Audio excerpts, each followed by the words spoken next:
이후 예배 오르신 여러분, 예배를 통해서 주님을 만나고 기쁨과 감사가 회복되고 여러분의 영혼이 춤출 수 있기를 주님의 이름으로 축원합니다. 할렐루야. 어떤 연로하신 장로님이 따스한 햇볕을 쬐려고 베란다에 나가 쉬고 있는데 갑자기 담벼락 밑에서 부스럭부스럭 하는 소리가 들렸음. 궁금해서 아래를 내려다 보았더니 어떤 거지가 등이 가려운지 벽에 등을 대고 비비고 있었음. 그 모습을 보고 불쌍해서 장로님께서 그를 불러 깨끗이 목욕시키고 새 옷 갈아입히고 맛있는 음식을 배불리 먹이고 돈을 좀 줘서 보냈음.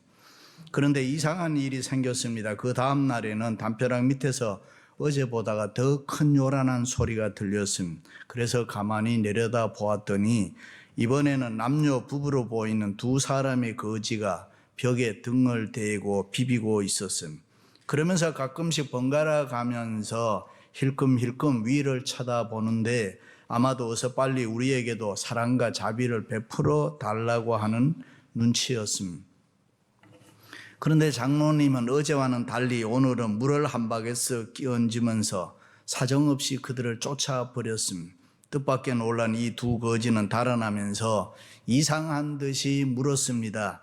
어제의 거지는 씻겨주고 입혀주고 먹여주고 돈도 주시더니 우리도 똑같은 거지인데 왜 우리는 이렇게 박대하십니까?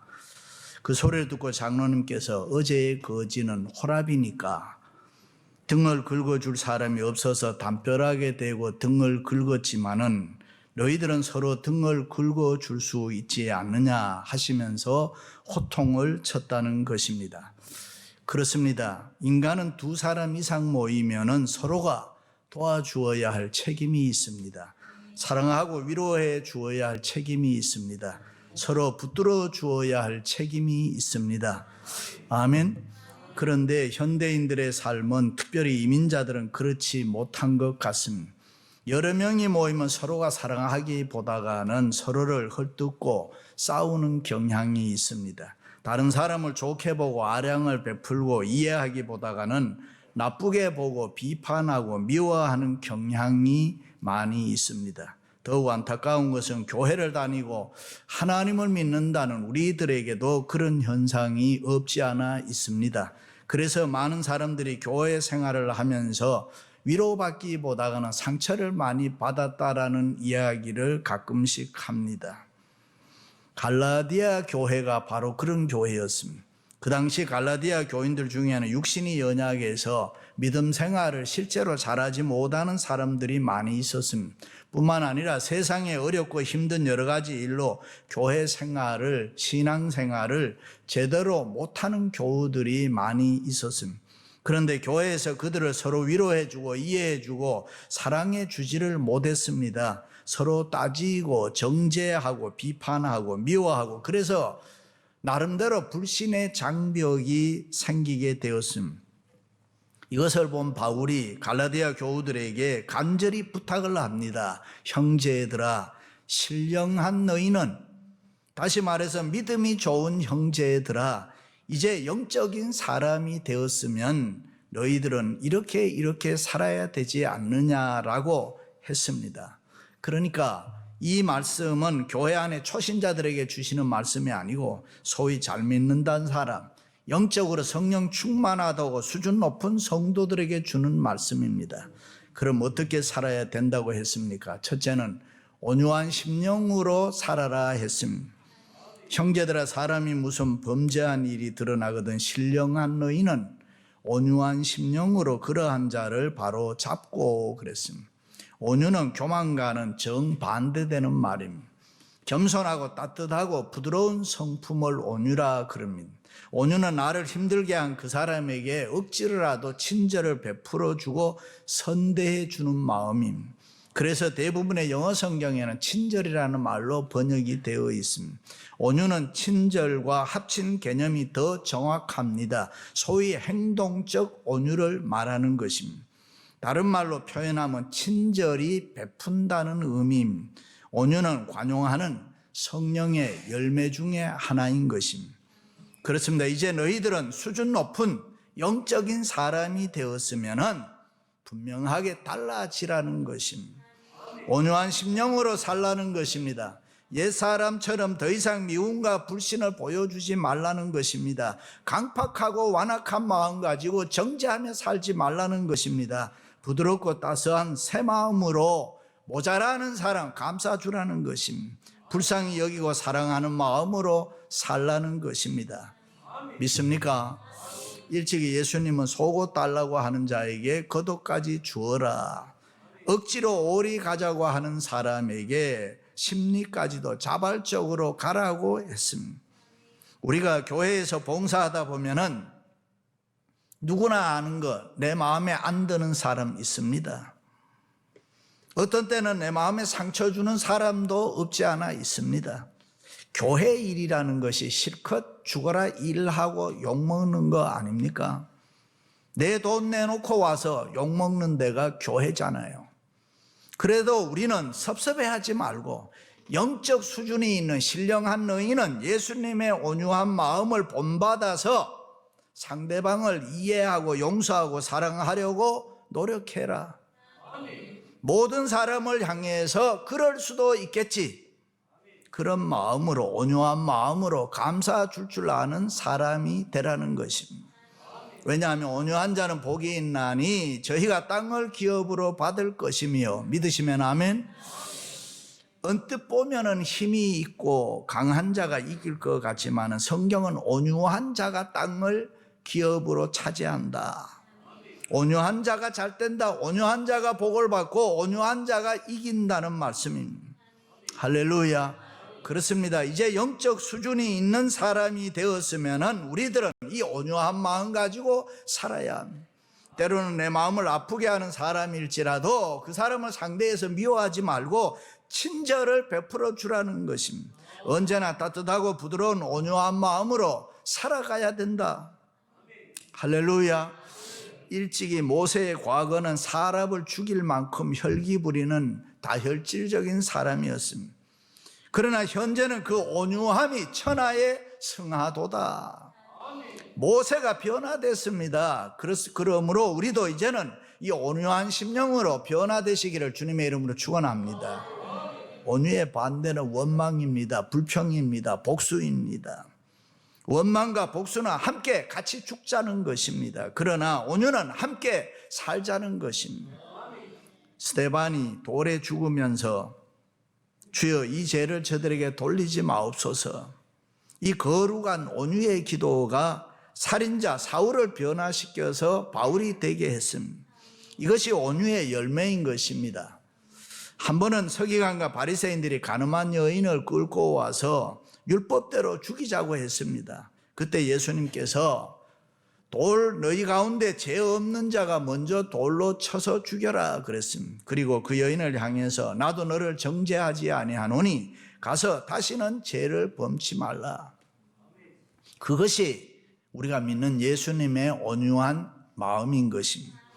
뿐만 아니라 예수님의 형식적인 종교 생활을 하며 고민하는 니고데모를 이해해 주었습니다. 물질적 욕심 때문에 부정을 저지른 삭개오를 이해해 주고 구원을 베풀어 주었습니다.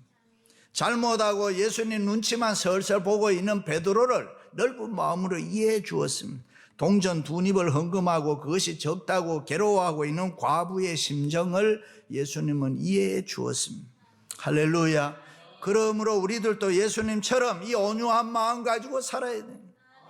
이제 영적인 사람이 되었으면 신령한 너희는 예수님처럼 따뜻하고 부드러운 마음을 가지고 이해하고 감사주고 붙들어주고 그렇게 살아라. 할렐루야. 심리학자인 하로우 교수가 젖을 먹는 아기 원숭이들 앞에 엄마 원숭이 대신에 두 개의 모형의 어머니를 만들어 놓았습니다. 하나는 철사로 만든 어미 원숭이의 가슴에 우유병을 하나 넣어두고 다른 하나에는 부드럽고 두꺼운 천으로 원숭이를 만들어 가슴에 우유병을 넣어두었습니다. 그리고 멀찌감치 떨어져서 살펴보았는데 철사로 만든 모형에게는 가지도 아니하고 천으로 만든 부드럽고 따뜻한 엄마 원숭이의 우유를 좋아서 아기 원숭이들이 빨아먹더라는 것입니다. 동물들도 부드럽고 온유하고 따뜻한 것을 좋아합니다. 그렇습니다. 이제 영적인 사람들, 영적으로 수준이 있는 우리들은 다른 사람들을 이해해 줘야 됩니다. 멸시하고 무시하지 말아야 되는 것입니다. 힘없고 연약하고 어렵고 불쌍한 사람일수록 우리는 온유한 마음으로 그들을 감싸줘야 됩니다. 바로 잡아 세워줘야 됩니다. 할렐루야. 바로 잡다는 말은 부서지고 망가진 것을 원래 상태로 만든다, 그런 말입니다. 찢어진 그물을 짚거나 분쟁을 화해시킬 때 사용하는 말입니다. 이 온유한 마음으로 부족한 사람들을 바로 세워주라. 여러분 모두 온유한 마음으로 살아가시기를 주님의 이름으로 축원합니다. 두 번째는 자신을 살펴보라는 것입니다. 너 자신을 살펴보아 너도 시험 받을까 두려워하라. 이제 영적인 사람이 되었으면 자신을 겸손하게 살펴보고 또 자신을 잘 돌보면서 반성하라는 것입니다. 잘못한 사람 보면 거울 삼아서 나도 똑같은 죄를 범하지 말아야지 조심하라는 것입니다. 이제 너는 예수 잘 믿는 영적 사람이 아니냐, 성령 충만한 사람이 아니냐, 그러니 잘못하고 온 사람, 허물 많은 사람을 긍휼히 여기고 불쌍히 여기고 사랑해라. 잘못한 사람을 도와주며 잘못한 사람의 유익을 구하는 행동을 좀 해라. 형제의 눈 속에 있는 티를 뽑으려고 애쓰지 말고 먼저 자기의 눈 속에 있는 들보를 뽑으라, 그런 말입니다. 이제 영적인 사람이 되었으면 자신을 항상 살펴보면서 세상을 살아갈 때 깨어나라는 것입니다. 그게 의로운 삶이라고 했습니다. 행여라도 잘난 체 하면서 정죄하고 비판하지 말라는 것입니다. 그래서 바울은 만일 누가 아무것도 되지 못하고 된 줄로 생각하면 자기 스스로를 속이는 자라. 다른 사람의 잘못을 보면서 자신을 살펴보라는 것입니다. 하나님 앞에 누가 감히 잘났다고 할 수 있는 사람이 있나요? 자기가 의인이고 자기가 제일이고 자기는 옳다고 생각하는 사람, 그런 사람은 자기 자신을 속이는 사람이다. 때로는 인생살이를 하다 보면은 이 나쁜 환경이 위대한 사람을 만드는 경우가 종종 있습니다. 이민을 와서 살고 있는 성도들 중에도 보면 성춘향이보다 더 연료가 많이 있습니다. 그런데 춘향이가 성춘향이 된 것은 딱 하나, 감옥에 갔기 때문입니다. 감옥에 가지 않았으면 그저 평범하게 그렇게 살았을 텐데 감옥에 갔다 왔기 때문에 만인의 신금을 울리는 연료인 줄로 사람들이 알게 됐습니다. 세상을 살다 보면 때로는 세상살이가 내가 원치 않아도 내가 그렇게 살 수밖에 없도록 강요하게 되는 강제성이 있는데 그 속에서 위인이 되고 그 속에서 성자가 되고 그 속에서 훌륭한 사람이 되는 것을 많이 볼 수가 있습니다. 그렇습니다. 훌륭한 신앙인이라는 것도 그저 만들어지는 거 아닙니다. 고난과 어려움을 통해서 상대적으로 만들어지는 것입니다. 내 주위에 힘들게 하는 사람, 어려운 사람이 많으면 많을수록 나는 더 영적으로 충만한 사람이 될 수 있다. 여러분 잘 아시는 대로 진주가 만들어지는 것은 조개의 연한 살에 이물질이 들어와서 박히면서 시작되는 것입니다. 조개는 쓰리고 아파서 눈물을 흘립니다. 너무 고통스럽고 견디기 어려워서 자기 안에 있는 진액을 바르고 또 발라서 아름다운 진주가 만들어지는 것입니다. 그렇습니다. 우리 그리스도인의 삶이란 이 넓은 길 가는 사람 아니라 좁은 길 가는 사람입니다. 편안한 길 가는 사람들이 아니라 자갈비 길 걸어가는 사람입니다. 언제나 약한 자의 입장에 서는 삶입니다. 그래서 모자라고 불쌍한 사람 편에 우리는 항상 서 있어야 됩니다. 이제 영적인 사람이 되었으면 신령한 너희는 우리는 형제를 정죄하고 비판할 자격이 없습니다. 하나님의 은혜를 깨닫고 자기를 살펴보며 사는 사람은 언제나 자기 부족을 깨닫게 되는 것입니다. 내게는 자랑할 것이 없습니다. 그러나 하나님의 은혜를 깨닫지 못하고 자기를 살펴보지 않은 사람은 언제나 자기를 자랑합니다. 자기를 내세웁니다. 자기 착각에 사로잡혀 스스로 속이는 사람이 되는 것입니다. 그렇습니다. 생활하다 보면 누구나 스탠다드, 표준이 필요함, 프린시플, 원칙이 필요함. 왜냐하면 거기에 따라서 우리의 삶은 엄청나게 달라지고 변화될 수가 있기 때문입니다. 그런데 사람이 살아가는데 두 가지 표준이 있습니다. 하나는 상대적 표준이고 하나는 절대적 표준입니다. 상대적 표준은 내 마음, 우리의 양심인 것입니다. 그래서 많은 사람들이 나는 양심에 거리낄 게 없다라고 자신 있게 얘기합니다. 내 양심에 부끄럽지 않다, 내가 양심에 걸고 말한다, 그러면서 이런 말 저런 말 되지도 않는 말 계속 떠드는 그런 사람도 있습니다.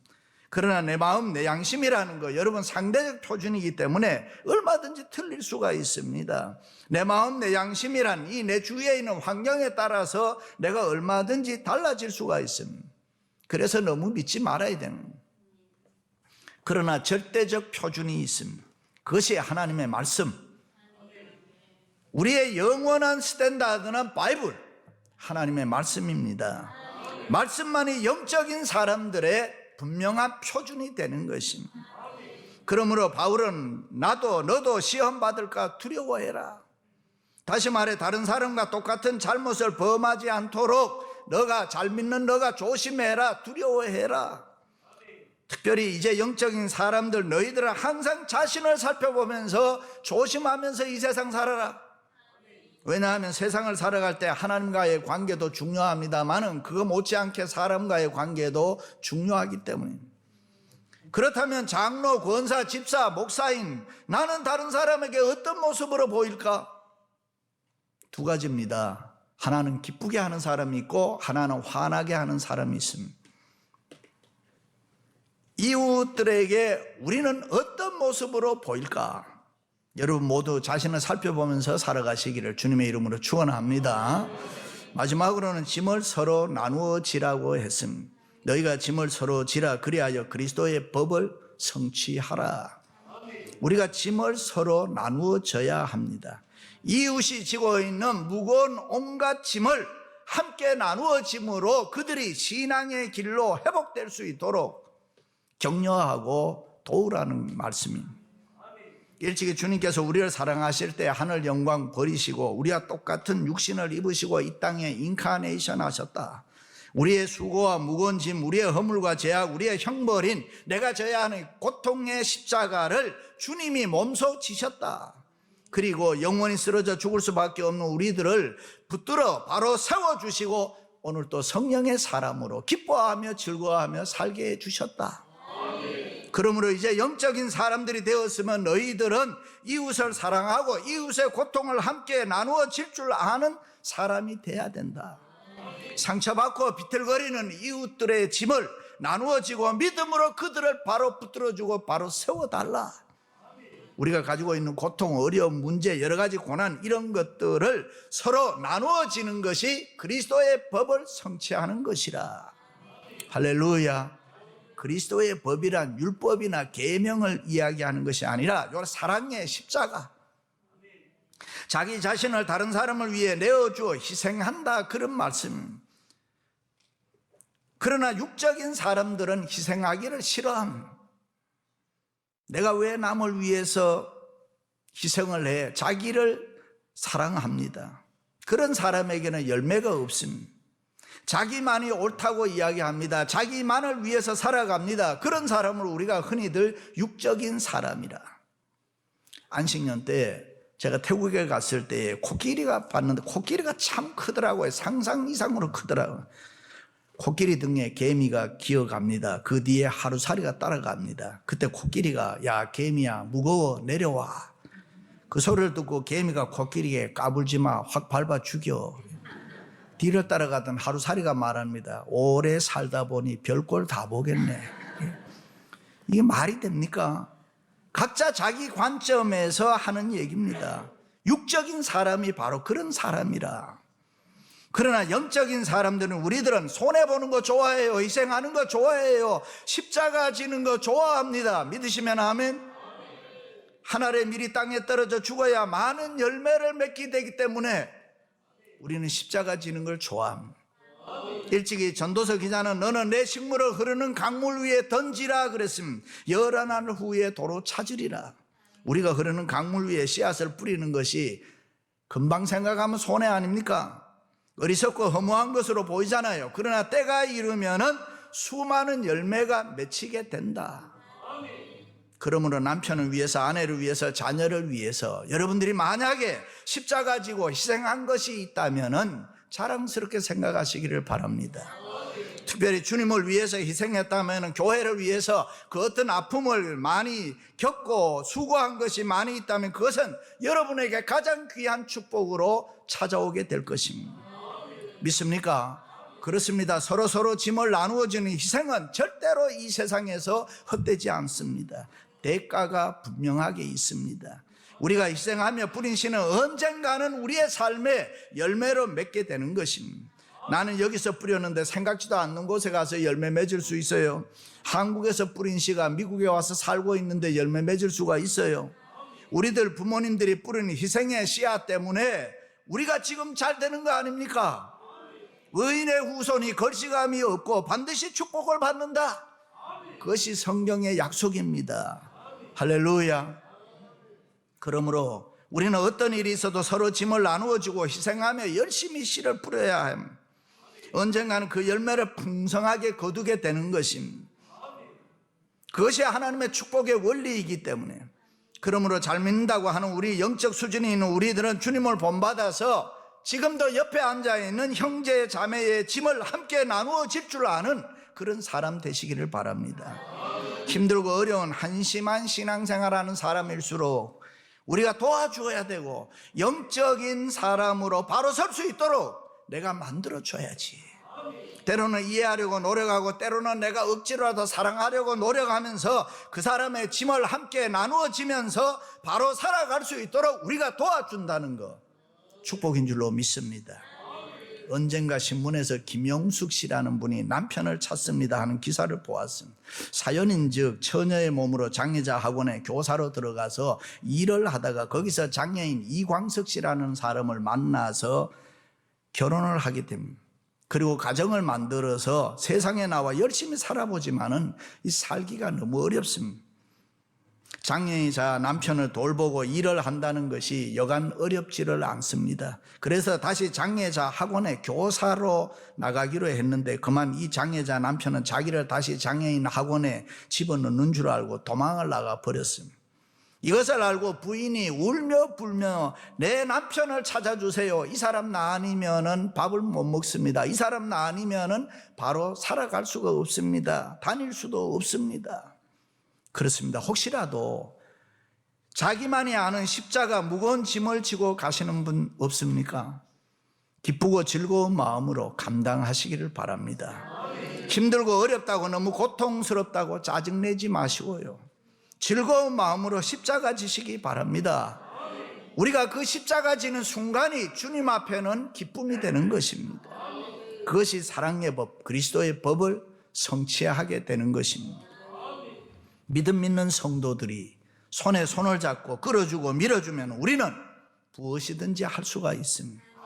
그럴 때 우리 교회는 하나님이 기뻐하시는 아름다운 교회, 축복된 위대한 교회가 될 줄로 믿습니다.